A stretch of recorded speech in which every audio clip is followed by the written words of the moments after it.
Hoy estamos muy contentos de recibir a un magistrado de la Sala Superior, que es el magistrado Felipe de la Mata Pizaña, y a la magistrada María Guadalupe Silva Rojas, de la Sala Regional de la Ciudad de México del Tribunal Electoral del Poder Judicial de la Federación, y también nos acompaña de panelista la magistrada Marta Leticia Mercado Ramírez, del Tribunal Electoral de la Ciudad de México, y el tema que hoy nos van a desarrollar nuestros panelistas es el de justicia electoral y nuevas tecnologías. Y bueno, pues les recuerdo que a los panelistas les voy a dar 10 minutos a cada quien, les voy a ir cediendo el uso de la voz y al final, después de ellos, todas y todas, pues les pido que si tienen preguntas, comentarios, por favor me lo vayan haciendo por el chat para llevar un orden. Entonces, bueno, pues sin más, muchísimas gracias al magistrado Felipe de la Mata Pizaña, que le cedo el uso de la voz. Magistrado, bienvenido. Gracias, Gaby. Pues primero quiero saludar a todos los magistrados y magistradas electorales que nos están siguiendo. Hoy va a ser un día interesante porque vamos a hablar de una temática que por lo menos en la sala superior está muy de moda. Porque hablar de justicia electoral y nuevas tecnologías hoy, que es 1 de junio, pues tiene que ver sobre todo con el acuerdo de juicio en línea que la semana pasada aprobó la Sala Superior. A ver, lo primero que tiene que decirse es que esto se trata de un esfuerzo que ha sido progresivo, que está siendo progresivo, porque evidentemente este esfuerzo no se ha terminado. No significa que ya todos los medios de impugnación en materia electoral se encuentren regulados y que todos puedan ser presentados en línea. Claro, eso sería lo deseable, pero aún no se consigue. A ver, debemos recordar que los primeros expedientes electrónicos y vías tecnológicas en la resolución de los medios de impugnación en materia electoral, pues empezó quizás hace más de 10 años, cuando se creó el llamado SISGA, ¿no? Que era el sistema de la Secretaría General de Acuerdos, que en realidad, más que un expediente electrónico, era un sistema donde se sustituían los antiguos libros por vías electrónicas de control y documentación, vamos a decirlo así. Este sistema de control, a su vez, la Sala Superior lo desarrolló para hacer un sistema, vamos a decirlo, más pequeño, porque pues evidentemente la Sala Superior y las salas regionales son organismos judiciales electorales más grandes, y desarrolló un programa que en algún momento se llamó SISGA-E, ¿no? Y este SISGITA, ¿no? Es utilizado por varios tribunales electorales locales, justamente por la práctica que se utilizó en Sala Superior. Después, el siguiente paso fue la creación del llamado CIPES, el sistema de procedimiento especial sancionador que une al sistema de quejas y denuncias del INE con la sala especializada del Tribunal Electoral. Este sí que era un verdadero expediente electrónico. Lo que pasa es que era un expediente electrónico que no surtía efectos jurídicos. En el año 2014, la Sala Superior además aprobó el acuerdo de facultades de atracción electrónicas, que durante un tiempo se estuvo permitiendo la existencia de estas facultades de atracción electrónicas, pero que finalmente la sala decidió no continuar con la práctica de ellas. Además, se han tenido acuerdos sobre notificaciones electrónicas, sobre estrados electrónicos, últimamente y derivado de la pandemia, sobre sesiones por email, después las sesiones por videoconferencia y, por supuesto, en las últimas fechas, todos los magistrados y muchos de los secretarios de la sala hemos tramitado nuestra FIDEL para poder firmar acuerdos y sentencias a distancia. Ahora, ¿en qué consiste este juicio en línea? La primera cuestión que hay que decir es que se trata de un verdadero expediente electrónico, es decir, existen actuaciones digitales, si bien se hace un respaldo físico final del expediente correspondiente en los términos de la ley de archivos. A mí no me parece razonable que exista ese respaldo físico final, pero pues, la ley de archivos nos lo impone, entonces todavía sigue existiendo. Por otro lado, se establece que es específicamente optativo para las partes.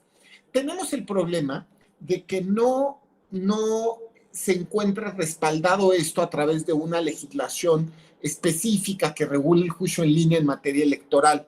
Entonces, esto es en realidad un reglamento de la Sala Superior, unos lineamientos. Y no se puede imponer a las partes, entonces, justamente que puedan acceder a la justicia digital. Tiene que ser totalmente optativo. Ahora, solamente sirve para el REC y para el REP específicamente. Es decir, para el recurso de reconsideración y el recurso de revisión del PES. Alguien podría preguntar, bueno, ¿y por qué solo para estos dos recursos? Bueno, pues sí, la verdad es que tendría que ser para todos los medios de impugnación. Sin embargo, lamentablemente no tenemos una disposición legal que regule el juicio en línea en materia electoral. Entonces, la Sala Superior tiene facultades para reglamentar interiormente su actuación en torno a juicios, digamos, y recursos que se le presenten, pero hacia el interior, no puede legislar. Entonces, lo que se decidió fue regular los recursos, aquellos en los cuales solamente se regula digamos, el trámite y sustanciación que es llevado a cabo por los órganos internos de la propia Sala Superior, ya sea una sala regional o magistrados de las propias salas regionales o de la Sala Superior. Pero esto no significa que no sea deseable que en algún momento se pueda regular el juicio en línea y se irá viendo, y eso será interesante si lo debatimos, ¿no? Pero bueno, platicaremos de eso un poco más adelante. Se crea entonces un verdadero sistema de juicio en línea electoral. Esto es una plataforma digital donde las partes pueden entrar y pueden meter, digamos así, su demanda, y esto hace un trámite electrónico, se genera un acuse de recibo electrónico a las partes. El presidente de la sala correspondiente de la Sala Superior hace el turno electrónico, se pueden consultar los expedientes por vía electrónica, esto queda registrado en una bitácora, se hace un trámite también electrónico, de hecho se hace un aviso electrónico que se avisa justamente dónde puede consultarse el expediente y la posibilidad de comparecer en línea. Otra vez, las tercerías es optativo que se presenten o no en línea, en tanto que no se encuentran regulados y no se puede ir en contra de derechos de terceros. Entonces se puede presentar en físico o en electrónico el escrito de terceros, aunque esto se digitaliza y se sube al expediente digital correspondiente. De hecho, se encuentra regulada también la posibilidad de la sustanciación digital, es decir, el magistrado electoral durante la sustanciación puede ir dictando los acuerdos dentro del expediente electrónico a través de actuaciones electrónicas, circular el proyecto en electrónico, y la emisión final de la resolución también puede constar en el expediente electrónico. Bueno, en fin, yo creo que lo interesante va a ser más bien que yo explique esta fórmula y más bien que me hagan preguntas, porque eso va a ser lo divertido, ¿no? Que me parece que este sistema digital pues evidencia que se necesita romper el paradigma del sistema escrito, digamos, del documento en papel, y que es evidente que este es el siguiente paso en la justicia electoral. A mí me gustará que en una próxima reforma electoral se tome en cuenta que la justicia electoral tiene que ser digital. Y estos tiempos de pandemia nos lo han demostrado. De hecho, algunos estados de la República han sido verdaderamente sustanciosos, han trabajado en los temas digitales, y la Sala Superior, inclusive en medios de impugnación en línea, y la Sala Superior ha tenido por válidos los reglamentos y lineamientos en los que han establecido medios de impugnación durante esta época de pandemia que tienen que desarrollarse por vía digital. En fin, también se han validado sistemas de teleconferencias o teleaudiencias por parte de los OPLES y también de los tribunales locales. Yo creo que, para no irme más allá del tiempo, hasta aquí lo dejaría, y mejor que a través de un sistema de preguntas y respuestas podamos platicar un poquito más del tema. Gracias, Gaby. Muchísimas gracias, magistrado de la Mata. La verdad es que excelente su participación sobre este tema de justicia electoral y nuevas tecnologías. Y bueno, a continuación voy a ceder el uso de la voz a la magistrada María Guadalupe Silva Rojas. Por favor, María, de la Sala Regional Ciudad de México. Muchas gracias, Gaby, por la invitación. Muchísimas gracias también al magistrado de la Mata por la invitación y a la EGE, a la MEL también por la coorganización de esta serie de debates. Y pues bueno, muchas gracias también por haberme invitado justamente a esta mesa, que la verdad es un tema que me gusta mucho, me llama mucho la atención. Creo que por varias cuestiones. Uno, ustedes saben que el tema de la justicia abierta es algo que me interesa mucho y en lo que he estado trabajando. Y además soy un poco millennial, entonces hablar de justicia electoral y nuevas tecnologías me abrió como un panorama inmenso, porque además no estaba segura de qué era exactamente lo que querían que se abordara. Entonces decidí abordar un poco de todo, porque el abanico de posibilidades acerca de lo que hablar en una mezcla entre justicia electoral y nuevas tecnologías es inmenso. Voy a empezar con una frase de Stephen Hawking, que Stephen Hawking dice: la inteligencia artificial es probablemente la mejor y la peor cosa que le ha sucedido a la humanidad. ¿Y por qué dice que es la peor cosa? Y por qué a mí se me hace muy importante iniciar este debate, al menos mi postura dentro de este debate, justamente con esta frase. Porque el uso de las nuevas tecnologías implica riesgos muy altos.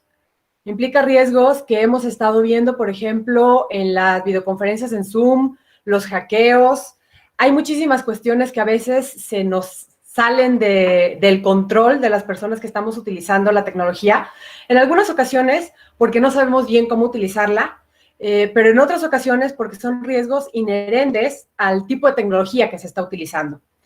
Entonces, por ejemplo, algunos de los riesgos que pueden existir en el uso de las tecnologías en la impartición de justicia es, no sé cuántas personas de ustedes sepan, pero así como hay desigualdad estructural en el mundo real que estamos viviendo y todo el mundo la conocemos ahorita, somos muy conscientes de esa desigualdad estructural, sobre todo hablando de grupos en situación de vulnerabilidad. Esa misma desigualdad estructural se ha traspasado al mundo digital. Y entonces, así como hay una desigualdad estructural que vemos en el mundo real, por ejemplo, que nos afecta a las mujeres, que afecta a los pueblos y comunidades indígenas, esa misma desigualdad está llegando a crear y construir las bases de datos con las cuales la inteligencia artificial actúa y toma decisiones. Entonces, las decisiones que puede tomar, por ejemplo, un sistema operativo, a veces no son, como todo el mundo podría creer, súper objetivas, porque en realidad el sistema está precargado con información que ya trae una desigualdad intrínseca. Ese es un riesgo, por ejemplo, con el uso de las nuevas tecnologías. Tenemos que comprenderlas realmente para saber manejarlas y, en su caso, saber que realmente son útiles para lo que queremos utilizarlas, que en este caso es la impartición de justicia. Otra de las cuestiones, por ejemplo, de los riesgos que podemos tener es, seguramente todo el mundo utiliza tanto para la elaboración de los proyectos como para la revisión de los mismos, su computadora. Y en muchas ocasiones sí utilizamos los buscadores de la página del Tribunal Electoral para hacer la búsqueda de precedentes, etcétera, pero en otros casos buscamos en buscadores como el de Google o algunos otros la información que necesitamos, incluso para buscar precedentes a lo mejor internacionales o cuestiones que no están necesariamente en la base de datos del tribunal. ¿Y qué es lo que pasa? Que a final de cuentas esos buscadores se van precargando con la información que nosotros vamos buscando y de alguna manera van sesgando la información que nos presentan y los resultados que nos presentan. Tenemos que ser conscientes de eso para poder, en todo caso, encontrar la información que no aparece o encontrar la información que necesitamos. No me voy a detener mucho más en los riesgos que implica el uso de la tecnología, simplemente quería como poner el punto, porque es necesario que los conozcamos y es necesario que estemos alertas y que sepamos que tenemos que investigar y conocer la tecnología que estamos utilizando para que realmente juegue a nuestro favor y no nos vaya más bien a explotar en la cara porque no la estemos utilizando de manera adecuada o justamente no sepamos que nos está jugando en contra. Y en esta mezcla entre justicia electoral, porque no solamente era justicia electoral, y el uso de nuevas tecnologías, perdón, me voy a regresar porque me faltó un riesgo que creo que es muy importante, y es no necesariamente en el uso de la tecnología que podemos hacer las personas que impartimos justicia y todas las personas que colaboran con nosotros, sino, por ejemplo, el impacto que han tenido las nuevas tecnologías en el ámbito de la justicia electoral, porque han tenido un impacto en el ámbito electoral, o sea, el uso de redes sociales, por ejemplo, en las campañas electorales. A final de cuentas, es el uso de nuevas tecnologías que impactan nuestro desempeño y que evidentemente tenemos que conocer para poder juzgarlas. No es nada más apareció ahí un post, es ver quién era la persona titular, si podemos realmente decir que era esa la persona, si era una cuenta que no está verificada, que está verificada. Poco a poco hemos ido aprendiendo a manejar todo esto y es algo que tenemos que hacer para juzgar e impartir justicia realmente. ¿Cuál es el fin que tenemos los tribunales? Digo, tribunales electorales, tribunales en general, la impartición de justicia. Y en el centro de la impartición de justicia están las personas. Creo que lo que tenemos que hacer para utilizar la tecnología de manera adecuada es justamente ver cómo mejorar ese servicio de impartición de justicia con el uso de estas herramientas. Pero tenemos que ver las herramientas, las nuevas tecnologías justamente como eso. Son una herramienta, no son un fin en sí mismo. No tenemos que utilizar tecnología por utilizar la tecnología.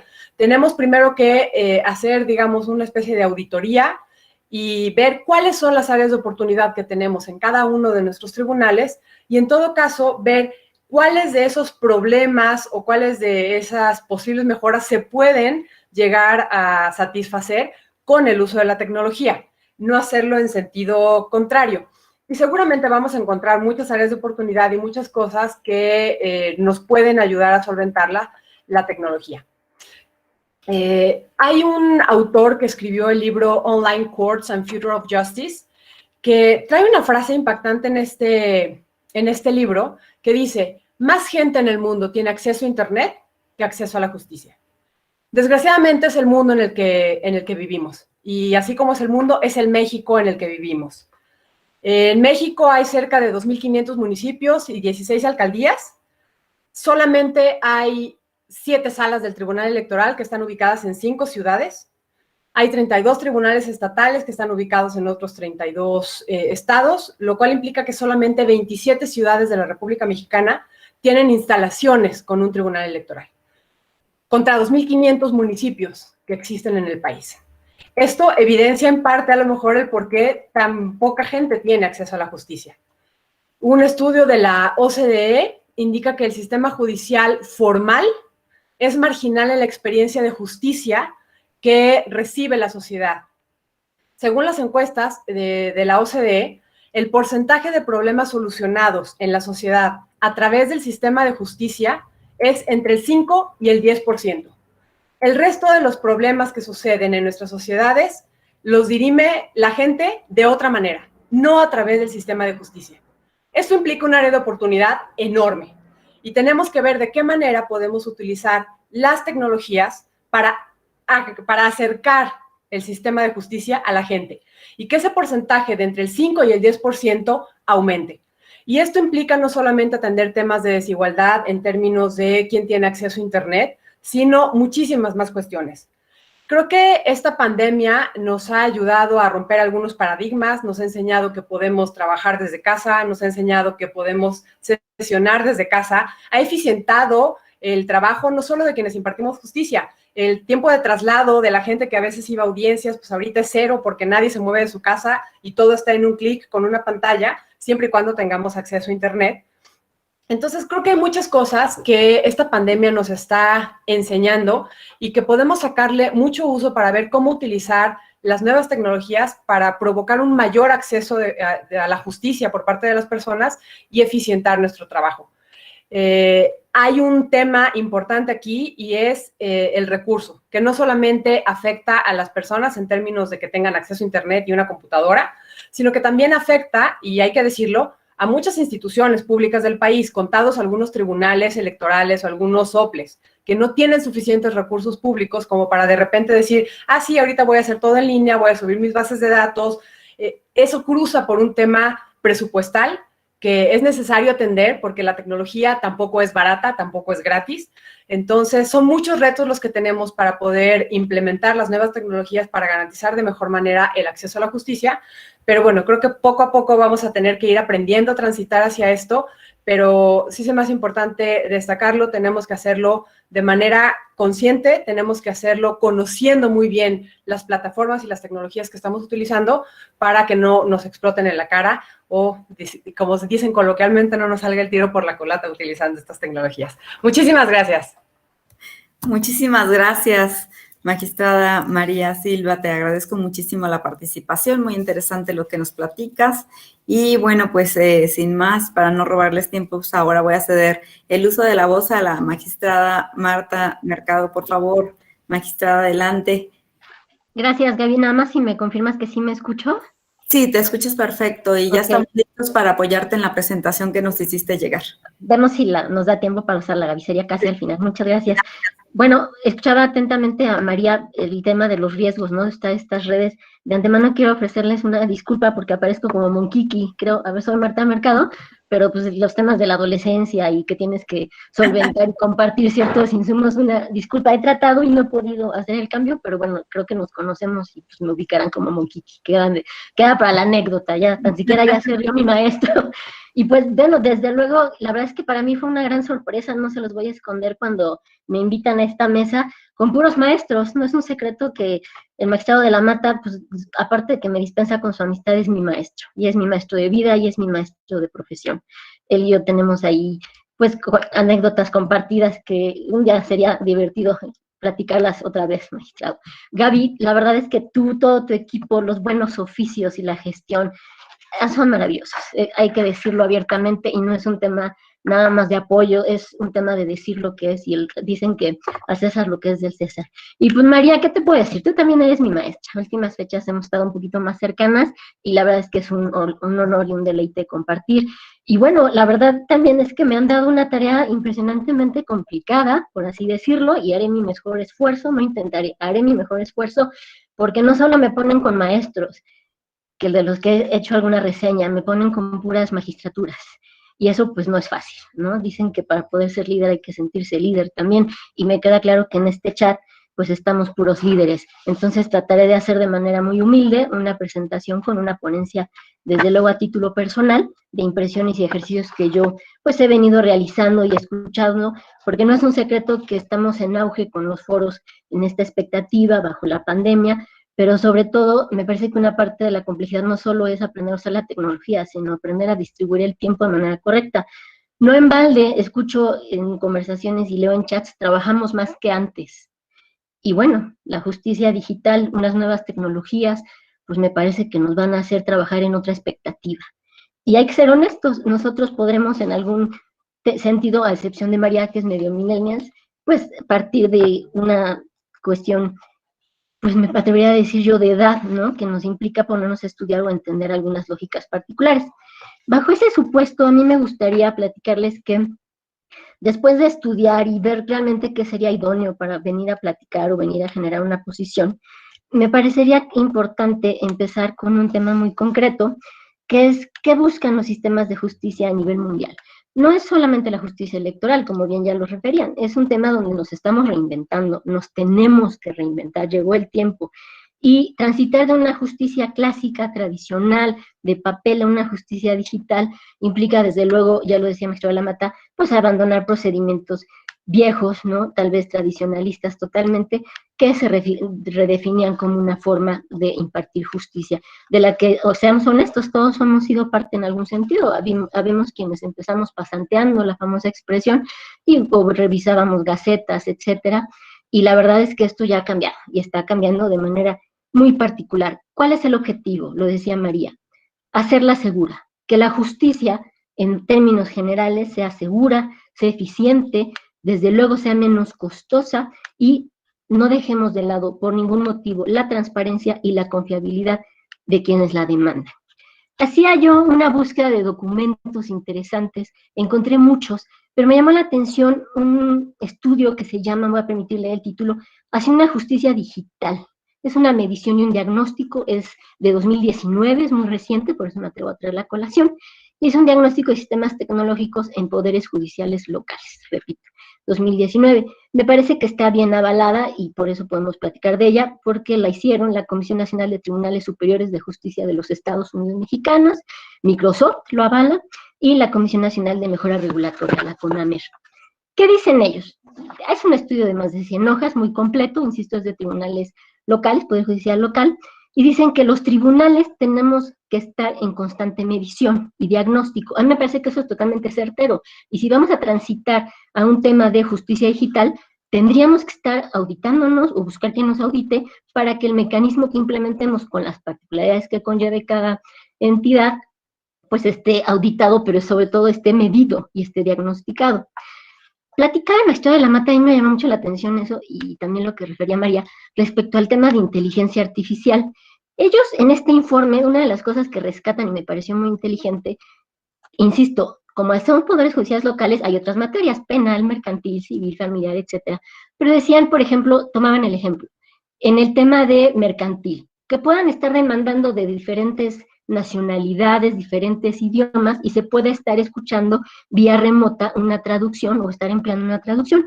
A mí se me ocurría que, a lo mejor estoy hablando a, no sé, 5, 10 años, a lo mejor 3, la inteligencia artificial para efectos de la materia electoral debe transitar o debemos tender a que transite bajo un esquema donde se puedan atender incluso asuntos indígenas y haya un traductor a la vez, y desde luego también no dejar de lado cierto tipo de discapacidades como son auditivas, visuales, etcétera.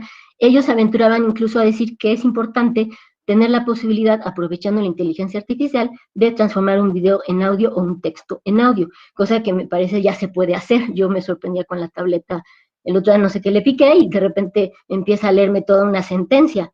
Vaya, si podemos hacer eso en una tableta, seguramente podremos buscar en sistemas, pues, un tema de inteligencia artificial que sea totalmente ad hoc. ¿Qué decían ellos? Insisto, el informe de 2019, ¿qué dicen?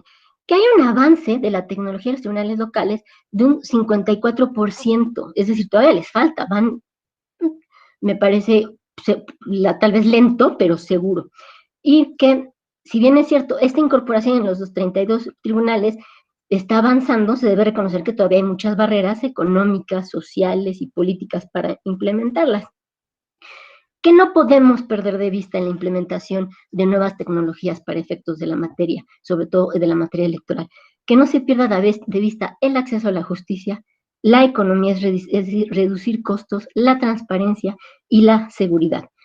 ¿Llegó el tiempo de transitar? Yo creo que sí. Yo creo que sí. Yo creo que se vale hablar de las malas noticias, pero también de las buenas noticias. Me parece que la COE Sala Superior ha generado un tema de capitalizar, me atrevo a decir yo, los tiempos, los momentos. Es decir, ha encontrado, si bien es cierto, ya lo tenía programado, me queda claro, ha encontrado un momento ideal para incorporar este primer ejercicio, porque ya lo decía el ministro de la Mata, lo deseable es que entren todos los juicios, que no nada más, incluso hay demandas de que entre el juicio para la protección de los ciudadanos en esta vía, en esta alternativa de justicia, no solamente todos los dos juicios los dos recursos, perdón, que han incorporado, sino también estos. Entonces, yo creo que sí llegó el tiempo a la transición, creo que dependemos mucho de los momentos, y la pandemia, la verdad es que si necesitáramos un pretexto, no solo por cuanto a autoridades federales, sino por cuanto a autoridades locales, pues nos lo está dando. ¿Por qué tenemos entonces, en efecto de la materia electoral, que avanzar o transitar? Porque lo que necesitamos es buscar un recurso efectivo, un recurso sencillo y rápido, donde incluso, si bien es cierto, se amparen todos los actos bajo un tema de respeto de derechos fundamentales. La Oficina del Alto Comisionado de las Naciones Unidas ya lo dijo, la Corte Interamericana ya lo ha dicho, la Suprema Corte de Justicia de la Nación también lo ha dicho, y la misma Sala Suprema de Sentencias. No basta con que esté en la letra del recurso, tiene que haber la posibilidad de que el recurso sea ejecutable, de que sea accesible y demás. Yo hacía un análisis particular respecto a todas las entidades que, hay que decirlo, y seguramente lo compartirán, o al menos espero lo compartan la mayoría de las magistraturas locales que nos acompañan. Cada estado tiene una realidad diferente, la verdad es esa. Y basta sentarnos un poquito o voltear a ver la entidad de la que se trate para ver cuál es la realidad, y ver que no podríamos sacar totalmente supuestos específicos en algunas ocasiones o bajo algunos supuestos. Ya fue el caso muy claro de Hidalgo y Coahuila, si mal no recuerdo, donde ahora sí que se prorrogó el plazo para las elecciones para que ya empezara como tal el proceso. Y ese es un tema, me parece realmente interesante. No me gustaría acotarme totalmente al script, porque ya lo decía el maestro de la Mata, lo más interesante y lo que más nos puede nutrir me parece que puede ser el tema de intercambio de opiniones, de las realidades de los estados. Hay estados que han logrado avanzar y lo han hecho muy bien, hay que decirlo, lineamientos, la firma, notificaciones, sesiones, etcétera, pero hay estados donde no hemos logrado, donde no estamos avanzando. Y no sería tema para ocultar. La Ciudad de México, concretamente, no estamos logrando avanzar al tema de firma electrónica, tenemos suspendidos los plazos, si no lo tienen, claramente se los comparto. Acabamos de prorrogar la suspensión al 15 de junio, y no es por un tema de apatía, es por un tema que necesitamos toda una infraestructura que seguramente las autoridades federales de la que ya gozan, tienen un rato ejerciendo estas funciones, la fiel, firmas, etcétera, y notificaciones, estados electrónicos, pues lo saben. Yo quisiera hacer algún énfasis o detenimiento respecto a una virtud que me pareció y me gustaría resaltar mucho, que decía el maestro de la Mata, el ejemplo, por ejemplo, de los terceros. No es obligatorio y no tendrían por qué llevarse por esa vía, y es importante decirlo tal cual. Desarrollemos, y ya me gustaría que en eso nos detuviéramos y tal vez pudiéramos generarlo de manera posterior a algún foro. Yo me comprometo incluso a ayudar al eje, si me lo permiten, claro, con el magistrado de la Mata acompañándonos, ¿no? Desarrollemos buenas prácticas, pero las buenas prácticas las podemos tomar de manera muy particular de quienes ya lo están haciendo, estados que ya avanzaron, que lo están haciendo como tal, y perdón, y no es que esté haciendo la barba o buscándolos, de sala superior, que ya trae el ejercicio. Las buenas prácticas tenemos que tomarlas muy en cuenta, el intercambio de experiencias, si fuera necesario, y sala, pues, insisto, porque tiene el ejercicio ya hecho, pues un convenio, si fuera el caso, foros, etcétera. Y yo traía, bueno, la verdad es que la traigo y me gustaría incluso si hubiera algún acuerdo, pudiéramos generar algún interés. Nos dimos a la tarea de hacer un trabajo de investigación, buscando en cada página de tribunales en qué estatus están, si avanzaron o no avanzaron. Pero yo creo que lo ideal sería, para no abusar mucho del tiempo que amablemente me has concedido, Gaby, lo ideal sería ponerla a disposición, es un Excel y de manera particular después una presentación que yo creo que nos podríamos nutrir como tribunales, y sería un buen estudio, un buen ejercicio de cómo estamos avanzando. No sé si alguien más se haya aventurado a hacerlo, me parece que es una tarea interesante, no tan sencilla, pero es una tarea interesante. Y yo cerraría con particulares ideas, Gaby. A ver, la fortaleza de una justicia digital, de un cambio de esta magnitud, tiene que estar en el intercambio de experiencias, visiones y retos, que era lo que yo refería. Estamos innovando totalmente. Esto implica una innovación y quienes lo han hecho están más conscientes tal vez que quienes estamos empezando. Pero la innovación tiene que venir aparejada de un proceso, y es un proceso que a mi parecer se tiene que socializar. No estoy hablando solamente de la ciudadanía, estoy hablando al interior de todo el tribunal, al interior de los operadores, porque cualquier estrategia de innovación acompañada de una manera muy particular, y sobre todo que implique la aplicación, pues tiene que socializarse con el sector al que va dirigido. Ahí sí ya me dirijo a la ciudadanía en lo individual. El aprovechamiento de las tecnologías definitivamente debe ocuparse de grupos más vulnerables de la sociedad. De otra manera, ojalá coincidan, no estaríamos llegando a un objetivo central o toral, que es lo que pretendemos. Sí, los grupos vulnerables, y pasa, perdón que lo traiga a colación en el caso de los observatorios muchas veces, si los grupos vulnerables dicen, tienes juicios, tienes recursos, tienes estrados, tienes notificaciones, pero yo no puedo acceder, pero yo no sé cómo acceder, no tenemos una estrategia de innovación, no tenemos una estrategia de divulgación, y yo creo que incluso podremos correr el riesgo de estar violentando de manera particular o bajo otra expectativa derechos humanos, derechos fundamentales. Entonces, deberíamos de entender la accesibilidad como medidas para asegurar el acceso a personas con discapacidad, pero siempre en igualdad de condiciones. Y yo diría, para cerrar, si me permiten, fortalecer. Gaby, muchísimas gracias. Un saludo a la distancia, querido Felipe, querida María, querida Marta, queridos todos y todas. Antes que nada, les deseo salud y bienestar y que todos y todas estén bien. Miren, yo tengo un comentario quizá con estas formas que siempre me asaltan en esto de la vida personal y profesional. Y yo creo que con trabajo, con dedicación, entendiendo que tenemos que utilizar todos y todas las redes sociales, las plataformas, como una herramienta no un arma. Vamos a perfilar sin duda y vamos a blindar nuestros famosísimos principios y nuestra estructura jurídica y todo lo demás. Pero a mí me parece que tenemos un reto mayúsculo. Y un reto mayúsculo es que tenemos una gran deuda con la sociedad. Una sociedad que, como he dicho muchas veces, nos asaltan las odiosas desconfianza, distanciamiento, desprecio. Todo esto se va a trasladar al mundo virtual. Entonces, el reto en dónde es que si no gozamos de esa credibilidad como instituciones en el mundo físico, en el mundo virtual, con todas estas posibilidades que ya sabemos que existen de utilizar las redes sociales y las plataformas como un arma, pues vamos a tener ahí, desde mi punto de vista, el gran reto está ahí. ¿De qué manera vamos a lograr acortar esa brecha que hoy existe y se ha hecho más grande porque allá afuera no les gustamos y no nos creen? Hay que decirlo así, abiertamente. Entonces, las tecnologías se depuran, se utilizan, se eficientan. ¿Y cómo nos vamos a eficientar en esa brecha ante la falta de confianza y de credibilidad de la gente? Ese creo que también es un reto que tenemos que poner en la mesa y que tenemos que hacernos cargo como autoridades, porque definitivamente tenemos que ir por ellas, no van a venir.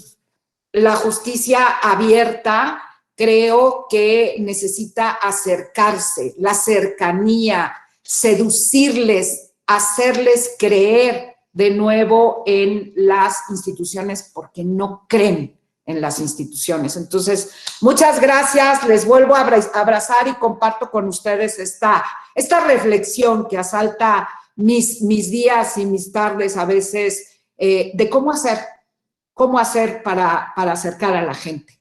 Ese es el reto. Gracias. Muchas gracias, magistrada Villafuerte.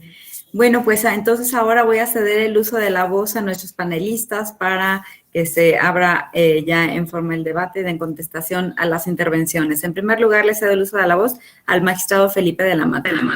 Muchas gracias, querida Gaby. Yo, la verdad es que tengo muchas cosas que decir.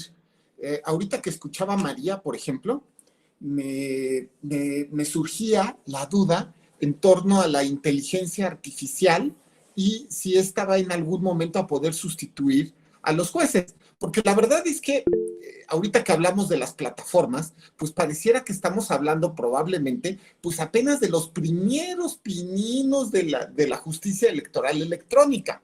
Pero lo interesante sería si dentro de 50 años nosotros vamos a ser sustituidos por robots, ¿no? Lo cual no es del todo absurdo, digo, suena ciencia ficción, pero no es del todo absurdo en tanto que en el siglo XVIII ya querían justamente que los jueces solo fuéramos la boca de la ley, ¿no? Entonces, no sería del todo absurdo. Y de hecho hay varios estudios en Estados Unidos respecto de esa temática. Bueno, ahora, en torno a lo que dice nuestro amigo don Jorge Sánchez Morales, pues, a ver, me parece que lo que dice le está pegando en el clavo. Evidentemente se necesita una campañita, ¿no? Una campañita para formar a los actores también en el uso de la plataforma. No es suficiente ponerla a disposición, porque aunque es una plataforma amigable, pues no sé qué tan amigable sea para alguien que no esté trabajando en el Tribunal Electoral Federal. Entonces, creo que tiene toda la razón, es algo que nos tenemos que preocupar, evidentemente, y tenemos también que poner a la ciudadanía esta plataforma digital bajo la idea de que estamos en un proceso que empezó en el CISGA hace más de 10 años, que siguió con el CIPES, ¿no? Pero que no es suficiente, ¿no? Todavía no llegamos a la meta que queremos, pero para eso también necesitamos reformas legales. Mire, la magistrada Almadelia me parece muy interesante lo que nos está diciendo, porque la temática específica en torno a reglas y valoración de pruebas en línea es una de esas cosas por las cuales no podíamos, en principio, regular si es que esto es una regulación, ¿verdad? Me cuesta trabajo decirlo, ¿no? Porque pues, no somos legisladores. No podíamos regular justamente los juicios de primera instancia en línea, ¿no? Ahora, mi experiencia en torno a valoración de pruebas en línea, pues son justamente la que tuve en la sala especializada. Me parece que esa es el ejemplo perfecto de cómo valorar pruebas en línea. A ver, llegan las pruebas al comité al consejo del INE, distrital, estatal o a la unidad técnica de lo contencioso, y lo que hacen es simplemente subirlas al sistema. Son pruebas documentales, las escanean. Son pruebas testimoniales en nuestra materia, sabemos que a su vez son documentales. Son pruebas que consten en documentos, todo se sube. Son pruebas que constan en video, se sube también el video. Son pruebas que constan en fotografías, se suben las fotografías, bajo la responsabilidad del funcionario que está subiendo esa información, lo cual no significa que cuando llegaba el expediente, o llega, porque todavía pasa, a la sala especializada del expediente en físico, no checábamos si el expediente digital correspondía plenamente al expediente físico. Entonces, en pocas palabras, se puede perfectamente hacer, se vuelve además súper fácil, porque todo el mundo puede ver, o sea, ¿qué sucedía? Se sube al sistema todas las pruebas y resulta que cientos de funcionarios en todo el país están viendo las pruebas. Ahora, si alguien me pregunta, yo diría que el siguiente paso, además de digitalizar esas pruebas, lo que teníamos que hacer era, pues, permitirle a toda la ciudadanía que las vea, pues ya, ¿no? A ver, los temas electorales son públicos, ¿no? Y luego también sucede que los medios de información terminan diciendo, no, bueno, es que presenté una denuncia o una demanda donde está claramente todo demostrado que, ¿no? Y 3 puntos suspensivos. Y los jueces que tenemos que ser prudentes y guardarnos hasta la resolución, el desgaste del juicio paralelo nos lo tenemos que comer completo. Si alguien pudiera ver, por ejemplo, yo he visto tantas denuncias, pero tantas denuncias tan interesantes que corresponden a unas 200 o 200 cajas llenas de periódicos, ¿no? Y esas son las pruebas maestras para demostrar el fraude electoral que lleva a la nulidad de la elección, ¿no? Entonces, a ver, lo que tenemos que hacer es más bien, si publicitamos todo el expediente, probablemente, o al menos algunos, o al menos los más importantes, probablemente, justamente, la gente pueda ver las pruebas. Y si puedan ver que 200 cajas de periódicos, pues no es exactamente la prueba fundamental para anular ninguna elección, ¿no? Entonces, me parece que justo esas reglas tendrán que colocarse y analizarse.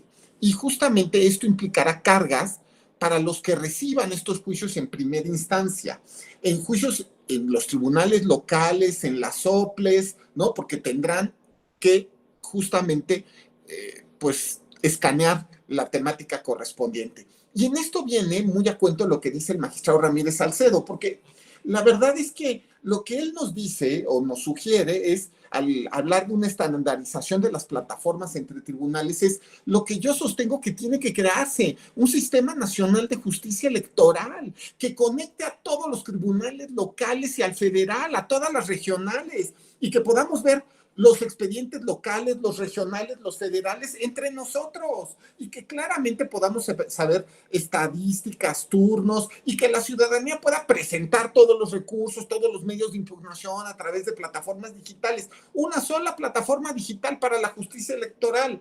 Eso sería espectacular.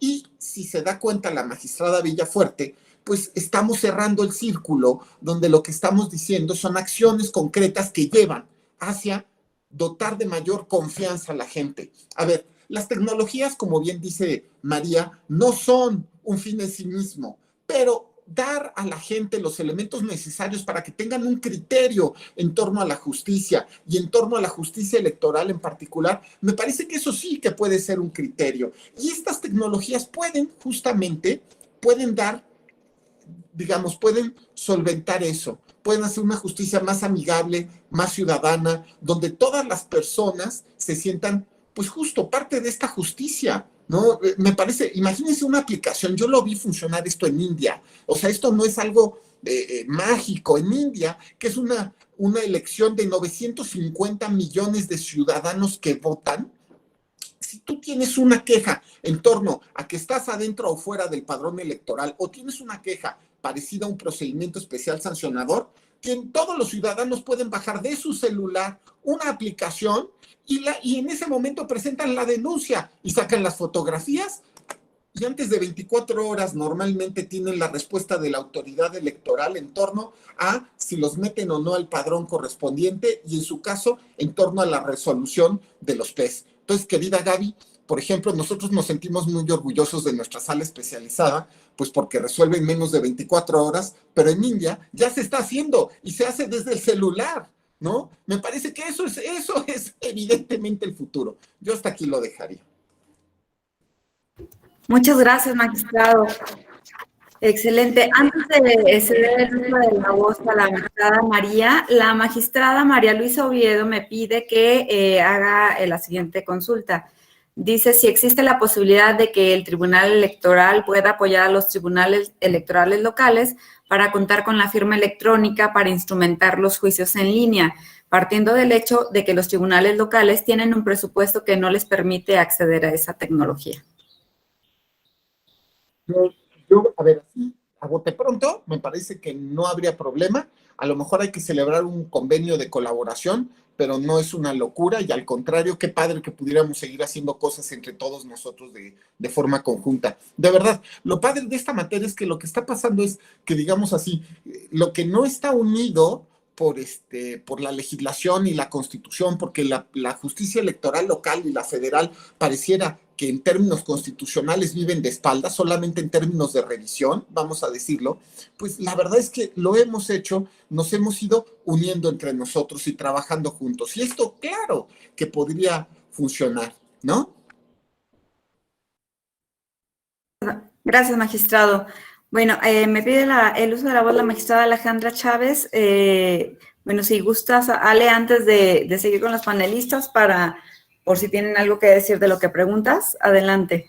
Muchas gracias, muy buenas tardes, muy rápido. Es sobre este tema que le preguntaban al magistrado Felipe de la Mata, y quiero comentarles que el Tribunal Electoral de la Ciudad de México ya ha estado en pláticas con Sala Superior y efectivamente ya nos están apoyando el área de sistemas para algunos temas, porque desgraciadamente para poder realizar la firma electrónica se necesita una autoridad registradora, una autoridad certificadora, el certificado y demás temas. Entonces, Sala Superior sí puede apoyar, pero solo en ciertos temas, y ya cada propio tribunal tiene que contratar aparte a diferentes entidades para que puedan aplicar la firma electrónica certificada. Pero es lo que quería comentar, que sí se puede hacer. Muchas gracias. Muchas gracias. Bueno, pues ahora cedo el uso de la voz a la magistrada María Silva, por favor, magistrada. Muchas gracias, Gaby. Muchas gracias a todos y todas por sus participaciones bastante interesantes para seguir charlando sobre el tema. En relación con la pregunta de Almadelia Eugenio, me llama mucho la atención desde hace un par de sexenios, creo que en 2008, no, 2009, se expidió la ley de la FEA, así la conocí yo, la ley de la firma electrónica avanzada, que hay muchas personas que apenas se están enterando que existe. Creo que esa ley puede servir, que la leamos, y no solamente nosotros, las personas que impartimos justicia, sino obviamente también las personas que en su caso van a estar presentando medios de impugnación en línea cuando en su momento eso suceda, porque justo lo que mencionaba ahorita Ale, hay autoridades certificadoras, entonces hay digamos, va a haber como muchas alternativas para generar documentos con firmas electrónicas. Y entonces yo no veo tan, digo, a lo mejor sí en algunos años, pero yo no veo tan así como loco de otro planeta pensar en que de repente vamos a tener un expediente electrónico integrado con documentos que sean copias certificadas digitales. Y va a haber una diferencia entre copias certificadas digitales en un expediente electrónico a un simple documento PDF que no tenga ningún tipo de certificación. Es un tema que seguramente apenas estamos empezando a explorar, obviamente, porque pues, se nos vino esto encima y entonces tuvimos que reaccionar más que prevenir en relación con estos temas en algunas cuestiones, pero creo que bien planeado es justamente lo que va a pasar. Y cuando tengamos un expediente electrónico, al igual que como lo tenemos en los expedientes físicos, va a haber dos tipos de documentos. Ya el tema será, por ejemplo, cuando, digo, seguramente todas las personas que estamos aquí hemos recibido expedientes en que de repente te llega una caja con una mochila, con una cachucha. Eso sí va a ser muy complicado pensar que lo podemos tener en 3D en la computadora, aunque a lo mejor en unos 5 o 10 años con esto de las impresiones en 3D, no me sorprendería que salga un holograma por algún archivo exótico y podamos ver el objeto escaneado en 4D. Pero bueno, eso en relación con la presentación de pruebas en línea. Creo que estamos lejos en cuestión de tiempo, pero no tanto en cuestión de tecnología. Simplemente hay que ver cómo desarrollarlo para que sea posible. En relación con la pregunta de Gaby Villafuerte, me llamó muchísimo la atención. Fue una de las cosas que no alcancé a decir por el tiempo. Hay un estudio que hizo el CEJA, el Centro de Estudios de Justicia de las Américas, y en este estudio, justamente, es un estudio específicamente para el tema de sistemas judiciales en línea y de alguna manera, bueno, más que en línea, para el papel que desempeñan las nuevas tecnologías en la impartición de justicia frente a la ciudadanía. Y en este estudio de la CEJA lo hace Ricardo Lilo, que es el coordinador del área de gestión e información, y lo que él dice es que después de hacer varios estudios y sobre todo estudios con la gente, con las personas usuarias de los sistemas de justicia, se han dado cuenta a nivel Américas que es necesario un acompañamiento de la sociedad en la implementación de las nuevas tecnologías a la impartición de justicia. Y justamente una de las razones que da para decir que es necesario este acompañamiento es la legitimidad que tú decías. Dice, ahorita se ve que la gente no confía en sus gobiernos, no confía en el sistema de justicia. Incluso eso también creo que es parte de las razones por las cuales en el estudio de la OCDE, que es del año pasado, nos reportaban que entre el 5 y el 10% solamente de los conflictos sociales se resuelven a través del sistema de justicia. Si no confío en ese y confío en mi pistola, pues voy aquí, yo hago justicia por mi propia mano, confío más en eso. Entonces, es como el mundo en el que estamos ahorita actualmente y lo que está provocando. La sugerencia del CEJA es, hay que involucrar justamente a la sociedad para que nos digan de qué manera ir de la mano y entonces el sistema que surja va a ser un sistema que ya va a tener esa legitimidad y porque van a haber participado en su formación y en su creación.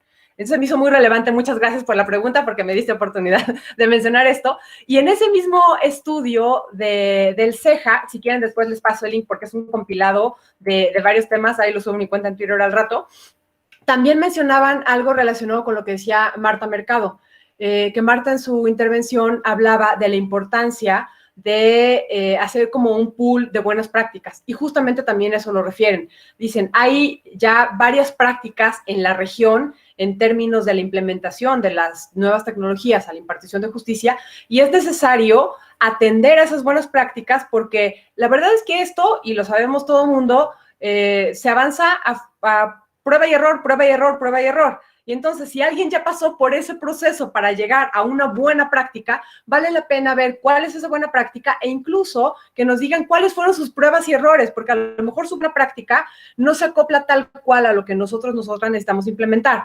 Pero en su camino para descubrir esa buena práctica, podemos encontrar dónde divergir un poco, cambiar el camino y llegar a lo que necesitamos nosotros y nosotras para mejorar el servicio de impartición de justicia. Y ya nada más para acabar, escuchando al magistrado de la Mata en relación con esto de la impartición de justicia por parte de inteligencia artificial, que sí es cierto, hay muchísimos artículos, estudios, y no solo artículos y estudios, hay, digamos, ¿cómo lo puedo poner? No son inventos, pero prácticas empíricas acerca de esta impartición de justicia, y sí hay algunos casos en los que, por ejemplo, la justicia relacionada con cosas súper cotidianas y, digamos, no trascendentales, o al menos así lo consideran, por ejemplo, tickets en Estados Unidos por exceso de velocidad o cuestiones por el estilo, sí son juzgadas por inteligencia artificial. creo que no podemos pensar en un mundo en el que toda la impartición de justicia sea impartida por inteligencia artificial. Hay algunas cuestiones, sobre todo, por ejemplo, me pongo a pensar justo en lo que decía Almadelia, no tanto en el tema de cómo se van a presentar las pruebas, pero cuando tenemos un asunto muy complejo con valoración de pruebas, muchas pruebas muy complejas, evidentemente juega un papel muy importante el sentimiento, el feeling, la manera. Sabemos que las pruebas las tenemos que juzgar con ciertos parámetros, etcétera, pero cualquier persona que se dedique a valoración de pruebas y todos los estudios, etcétera, te dicen, no deja de haber algo muy humano en esa parte. No puedes hacer una operación matemática, es imposible. Entonces, justamente porque es imposible, no podemos pensar que una máquina con inteligencia artificial va a poder impartir toda la justicia en el mundo. Lo que sí, y volviendo un poco a lo que les comentaba al principio, creo que es muy importante, si vamos a transitar en algún momento este tipo de impartición de justicia por vía inteligencia artificial, estar muy seguros y seguras de que la información y los datos que contienen para esa impartición de justicia no tienen absolutamente ningún sesgo discriminador, por lo que les comentaba. Así como existe la desigualdad en nuestro mundo, la trasladamos tal cual en toda la información que cargamos en los sistemas. Y entonces están precargados de manera discriminatoria. Y eso está comprobado también en muchísimos estudios. Entonces, es muy importante que tengamos cuidado con la tecnología que utilizamos en caso de que vayamos a transitar hacia allá. Muchísimas gracias. Muchísimas gracias, magistrada María Silva, excelente. Y ahora voy a ceder el uso de la voz a la magistrada Marta Mercado. Por favor, magistrada, adelante. Gracias, Gaby. Estoy como el maestro de la mata, ¿no? Que dice que tiene muchas ideas. Híjole, yo tengo más, maestro. Mientras más leo, más dudas. A ver, y escuchar también atentamente a María y las inquietudes que genera en los espacios que no hemos sido ponentes. A ver, efectivamente, el uso de las tecnologías informáticas pues ha irrumpido con mayor fuerza y la pandemia me parece que es un notable aliciente para el uso virtual. Y lo tendríamos que estar viendo así si queremos ser optimistas y no echarnos al piso, dicen coloquialmente. A ver, ¿qué tenemos que resaltar? Indudablemente, cualquier espectro que genere certeza y seguridad jurídica, el eje tiene que ser la ciudadanía e insistiré, los grupos vulnerables, el acceso a ellos. Una apreciación personal, y el magistrado de la Mata me va a dar mucho la razón, espero. No es fácil y no tendría por qué ser fácil este tránsito. Si no mal no recuerdo, magistrado de la Mata, fue 2007, 2008 cuando empieza a establecerse los primeros inicios del CISGA. Ustedes lo avanzaron de una manera impresionante, lo perfeccionaron. Les voy a platicar un poco de mi experiencia personal. En 2008-2007, yo estaba en Secretaría General. Yo en ese momento contaba con la confianza de quien ostentaba el cargo de Secretario General y yo veía únicamente asuntos de sesiones públicas y privadas, es decir, lo que se resolvía acuerdos, sentencias, etcétera. Eso conllevaba tener una lista provisional, dar cuenta a quien estaba en funciones de secretario general de los asuntos, para ver si había asuntos comunes o vinculados, y establecer la lista provisional para el análisis de esos asuntos de sesión privada. Y atinadamente, yo iba a decir yo, se les ocurrió, pero no, porque la verdad es que fue un buen ejercicio y los resultados están hoy.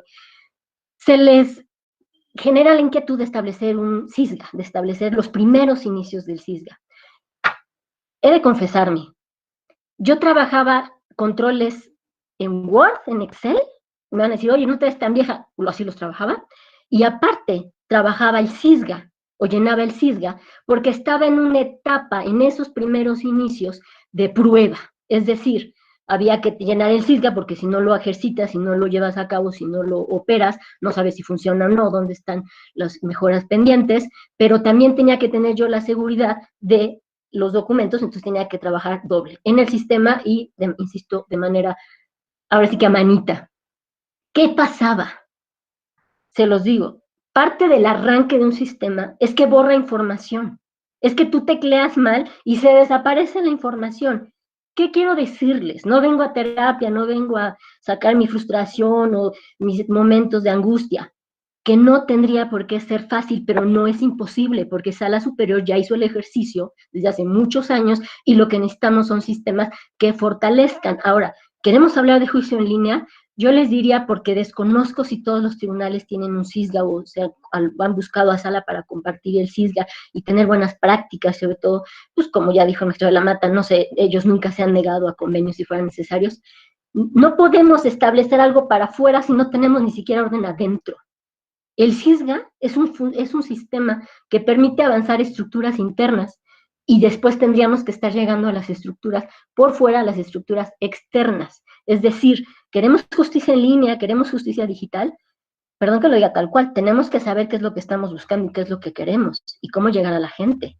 Y no partir de buenos intentos, perdón que sea tan brusca, o partir de buenas intenciones, porque finalmente nuestra obligación para todos es generar interpretaciones progresivas, teniendo como eje la ciudadanía y sobre todo pro persona. Si nosotros no nos aventuramos, y hay muestras de sentencias incluso, donde hay que aventurarse, hay que ser didácticos, hay que ser dinámicos, hay que ser intrépidas e intrépidos, si no nos aventuramos no va a pasar nada con la justicia, podremos tener acuerdos excelentes, con muy buena teoría, muy bien sustentados, y en la práctica no tener la capacidad de llevarlos a cabo. Entonces, efectivamente necesitamos adaptaciones, necesitamos estar abiertos a los cambios, y yo establecería, me atrevería incluso a un camino transicional idóneo. Estableceré de manera particular, y es un ejercicio que estoy haciendo ahorita o escuchándolos, 4 etapas muy particulares. Si fuera el caso y posibilidades, la armonización normativa, y si no, como bien ya lo dijo el magistrado de la Mata, no podemos legislar, pero sí podemos normar algunas cuestiones. Me iría con una segunda etapa, la plataforma informática, que es de lo que estamos pidiendo nosotros, que Sala Superior sea amable y generosa con todos. La promoción y la difusión, insisto, de nada va a servir una justicia digital en línea con buenas normas, con buenos lineamientos, con las firmas, con la posibilidad de estados electrónicos, etcétera, si no tenemos la difusión correspondiente, y desde luego también un taller de concientización en el uso de la firma electrónica a quien tenga que ir dirigido de manera particular. Escuchaba yo al principio al magistrado Jorge lo que decía de la FIEL. A ver, parte del estudio que yo les compartía, que les repetiré el nombre, que es así una justicia digital de 2019, insisto, son tribunales de poderes judiciales locales, pero ya traen ellos algún ejercicio que de algo nos debe servir, vaya. Y es que ellos dicen dentro de su análisis que siempre tiene que haber alguien que pueda atender, sin importar la hora, una guardia, algún requerimiento que se pueda dar, porque si bien es cierto, esta es una justicia accesible, es una justicia, o pretendemos que sea accesible, y también que sea optativa, pues yo sí creo que debiéramos tener las condiciones para generar una guardia o un llamado, alguien decía que no me está la mata, que suene la campanita, ¿no? Para poder atender cualquier inquietud del justiciable, y no un horario de su justicia en línea va de 9 de la tarde a 3 de la tarde y volvemos de 4 a 6. No puede ser posible eso, me parece que estaríamos fallando de manera muy particular. Yo insistiré entonces en la interpretación a favor de personas partiendo del principio de progresividad. Estamos modernizando la justicia, sí, este es un reto para modernizar la justicia, que necesitamos, que queremos, pero sobre todo yo escucho las voces y lo que veo son buenas intenciones y disponibilidad, no debemos de olvidarlo. Y yo cerraría diciendo, ¿estamos acercando el tribunal a la gente, a la ciudadanía? Sí, sí lo estamos haciendo, y eso es lo más importante. Solamente hagámoslo de manera certera para todas y todos. Muchas gracias, Gaby. Muchísimas gracias a la magistrada Marta Mercado. Y bueno, me está pidiendo el uso de la voz el magistrado Sergio Arturo Guerrero Olvera. Adelante, magistrado, por favor.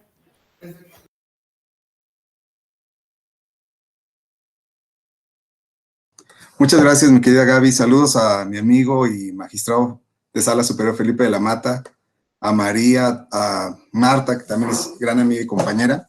Yo quería, como para abonar al debate, decirles que algunos puntos, a ver qué les parecen, los voy a señalar nada más también para que formen parte de la reflexión que tenemos que hacer, ¿no? Hoy en el mundo se vive un movimiento que se considera emergente, que se llama Legal Tech, que es el uso de la tecnología aplicada al servicio judicial y al servicio profesional y al oficio en general de los abogados. Vamos a pasar de los edificios a los servicios, que ese es un concepto que deberíamos de tomar muy en cuenta y que se ha señalado muchísimo, ¿no? Un autor que citaba, María Silva, que es muy famoso, se considera uno de los gurús de la tecnología aplicada al derecho, ha dicho con toda puntualidad que el Poder Judicial ofrece un servicio, no es un lugar. Aplicar justicia no es un lugar físico, es una administración de justicia, es un servicio. No necesitamos estar en nuestras oficinas ni invertir grandes cantidades de dinero en edificios. Hoy lo que necesitamos es voltear a ver la tecnología. Yo digo que la verdad, el CISGA, que es un gran adelanto y que sinceramente pues entraba dentro de esta oleada de legal tech, digamos. Puedo usar ese nombre porque es muy fácil como meter muchas cosas en eso. Podemos tener nuestro propio movimiento también, yo digo que ya no es tan nueva. En realidad no es una nueva tecnología. Es una forma de gestionar datos y en términos informáticos ya es antigua, esa es la verdad. Hoy podemos, desde Sala Superior, porque es, digamos, la líder en estos temas, porque ya lo ha hecho desde hace más de 10 años. Yo me acuerdo que incluso hicieron un sistema de videovigilancia con las cámaras de la computadora cuando no teníamos para comprar cámaras de computadores. Hemos sido muy ingeniosos en eso. Hay cosas que no necesitan reforma. Voy a poner un ejemplo que ya urge que hagamos en nuestros buscadores que refería María Silva. Miren, esta semana pasada renunció el jefe de informática del Tribunal Constitucional Español y decía, renuncio porque nuestro presidente del Tribunal Constitucional Español, está en las noticias, es reticente a la tecnología, odia la tecnología y no quiere entrarle a la tecnología, ¿no? Hay una disociación entre los juristas y esas herramientas. Este es un ejemplo clarísimo de lo que pasa. Miren, no necesitamos una reforma, por ejemplo, para usar jurisprudencia analítica, analytic jurisprudence, que están usando ahora en tribunales, por ejemplo, de Estados Unidos, en Australia, en España, increíble en Perú, en lugares donde ya se reconoce que las sentencias, por ejemplo, nuestro sistema de precedentes que tenemos en materia electoral, son una mina de datos, no son simples apilaciones de sentencias, y por eso los buscadores tradicionales, incluyendo el Google que nosotros tenemos contratado, son buscadores tradicionales enfocados a la generalidad de temas. Pero ya hay aplicaciones que no son de otro mundo ni son del futuro, son aplicaciones que ya tienen cerca de 10 años, por ejemplo, Lex Machina, acaba de entrar a Houston, acaba de entrar a las Cortes de Los Ángeles, a los tribunales locales, para hacer analítica jurisprudencial. Nosotros seguimos considerando que nuestros precedentes son sentencias acumuladas y apiladas que se pueden buscar de la misma manera que se busca una receta de cocina. Y la verdad es que no es así. Emitimos tantas sentencias que ya son big data, es decir, son datos que deberán de tratarse de otra manera. Para eso no necesitamos reforma. Ahí sí necesitamos que alguien con presupuesto le entre y nos ayude a que desarrollemos, compremos una licencia, un licenciamiento de Analytic Jurisprudence y nos ayude a tener un mejor buscador de analítica jurisprudencial. Ahí sí no necesitamos ninguna reforma. Esa sí es una nueva tecnología, porque es Machine Learning, son máquinas que aprenden a buscar mejor que nosotros. No quiere decir que nos vamos a sustituir ni que vamos a dejar de ser jueces. Lo único que significa es que tenemos mejores herramientas para tener una exhaustiva búsqueda de precedentes, una organización mejor de una información que es una mina de datos imposible de procesar para un secretario, una secretaria de estudio y cuenta, y tratarla adecuadamente. Ese es un tema. Dos, muchos de nosotros somos profesores de universidades. La verdad que no vivimos en un ambiente tech, no vivimos en un ambiente de tecnología, no les enseñamos a los alumnos a hacer aplicaciones, a manejar aplicaciones. Afortunadamente ellos son nativos digitales, pero sí estaría bien, por ejemplo, mi amigo Felipe que da clases en la universidad, en varias universidades, o muchos magistradas y magistrados, que ya les cambiemos la mentalidad a los jóvenes. Nosotros podemos resistirnos y tendremos alguna ventaja generacional, un buen pretexto para no entrarle a la tecnología, pero ellos no, y nosotros debemos ya meter en las currículas universitarias la idea de que los despachos que van a fundar nuestros próximos abogados, hoy estudiantes, deben ser no nada más físicos, sino en línea, que los nuevos jueces aprendan a hacer sus firmas electrónicas de una manera rápida, que tengan contacto con las aplicaciones, que conozcan pues todos los modelos de tecnología que se han aplicado a los jueces. Ya hay muchos ejemplos de eso, ya ustedes han dicho bastantes. Yo les quiero decir que al menos hay 4 segmentos donde nos podemos apoyar muchísimo. Hay aplicaciones que dan fe, actúan como notarios, ¿no? Hay una aplicación que se llama Doy Fe, por ejemplo, ¿no? Que es impresionante. Puedes subir documentos y constatar y asegurarte que ese documento existía a partir de ese día, como lo haría un notario, fecha cierta, y además la identidad del emisor. Eso nos puede ayudar bastante. Prácticamente nuestros juicios todos son de pruebas documentales, ¿no? Nunca hemos recibido una testimonial presencial en un tribunal electoral, hasta donde yo sé, ¿verdad? En este mundo puede pasar cualquier cosa. Pero digamos que existe ese tema de una parte del Legal Tech que es cómo damos fe de la veracidad de los documentos y de la identidad de las personas. Ya hay infinidad de aplicaciones al respecto, basta con pagar una licencia. cómo tener audiencias telemáticas. Esta semana se acaba de publicar en España una guía de actuación de audiencias telemáticas. Esto es muy bueno porque sin reforma legal, otra vez digo, no nada más hay que ver lo que han hecho los estados en México, sino también hay que voltear a ver lo que se ha hecho en otros lugares. Felipe refería a la India, me parece maravilloso.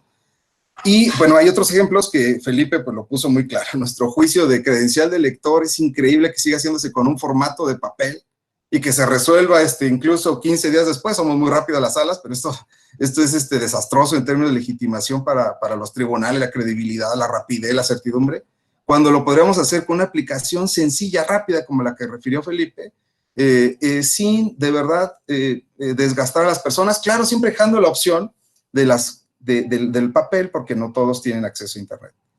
Así que, bueno, discúlpenme que lo haya hecho, pero creo que pues, este es un debate y me encanta siempre platicar con ustedes y les mando saludos afectuosos y créanme que siempre estamos aprendiendo todos juntos y juntas. Muchas gracias. Muchísimas gracias, magistrado. Bueno, pues quedan felicitaciones de magistradas y magistrados y para cerrar voy a cederles el uso de la voz a cada uno de nuestros panelistas. En primer lugar, al magistrado Felipe de la Mata. Por favor, magistrado. Gaby. Pues yo terminaría diciendo que coincido también con el comentario que nos acaba de dar el magistrado Sergio Guerrero. Es verdad, esta pandemia nos ha enseñado a todos, o porque nos ha obligado a todos, a digitalizarnos, ¿no? Nos hemos digitalizado rápidamente. La escuela judicial, la verdad es que también tuvo ese reto y quizá es sorprendente. Yo estaba muy sorprendido, me decía la directora que me parece que ¿cuántas personas llevan capacitados, Gaby, desde que inició la pandemia? Ya vamos a los 100,000. 100,000 personas, es decir, en 2 meses hemos capacitado más de lo que siempre ha capacitado la escuela, es decir, fuimos mucho más hábiles a llegar a la gente, lo cual significa que esta pandemia, pues al menos tiene algo de bueno, no estoy diciendo que sea buena, tiene algo de bueno, un efecto, ¿qué es ese? Otro efecto es que los jueces nos hemos dado cuenta que podemos trabajar desde nuestras casas, que nuestros equipos pueden trabajar desde nuestras casas. En la sala superior, por ejemplo, el contenido de los expedientes se encuentran digitalizados. Entonces, los secretarios están trabajando también desde sus casas, están analizando los expedientes y los otros secretarios están analizando los expedientes también desde sus casas. Y de hecho, pues nos están mandando a los magistrados los proyectos a revisión a nuestras casas, ¿no? A ver, creo que es esto que nos forzó a cambiar, pues tenemos también el cambio que por supuesto, adaptarnos, pero además que aceptarlo en la medida que sea positivo.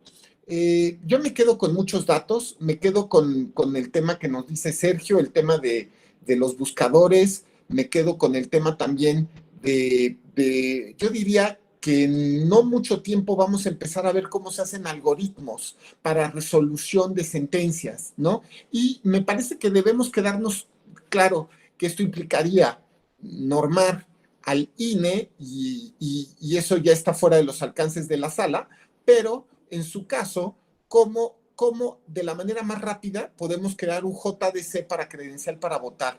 ¿No? O sea, tenemos que platicar tanto el INE y el tribunal para crear un JDC de credencial para votar en línea y tenemos en su caso que platicar pues acerca de todas estas cuestiones. Pero lo más importante, el futuro ya llegó, o sea, ya dejémonos de cosas, ya está aquí. A ver, Ismas, la realidad se nos impone. A ver, ¿por qué es tan diferente enero a mayo o junio? Pues no es diferente, la diferencia es la actitud que tengamos frente a la tecnología y lo más importante también a esta nueva vida, que no ya, a ver, el COVID nos obligó a digitalizarnos, pero estará en nosotros el abrir esta brecha, digamos, el cerrar esta brecha digital y que toda la ciudadanía puede estar en contacto con nosotros a través de estas vías digitales. Yo hasta aquí lo dejaría nuevamente, pues saludo mucho y con mucho afecto a todos los magistrados electorales y magistradas electorales del país, especialmente a María, a Marta, a las que les mando además un abrazo. Muchas gracias, querida Gaby, por tu moderación.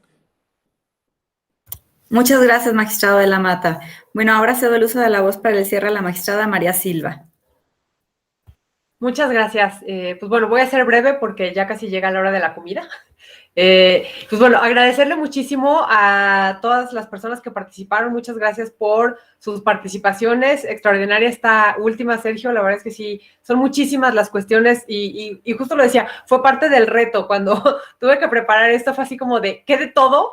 Me enfoqué de todo abarco, porque las nuevas tecnologías son muchísimas.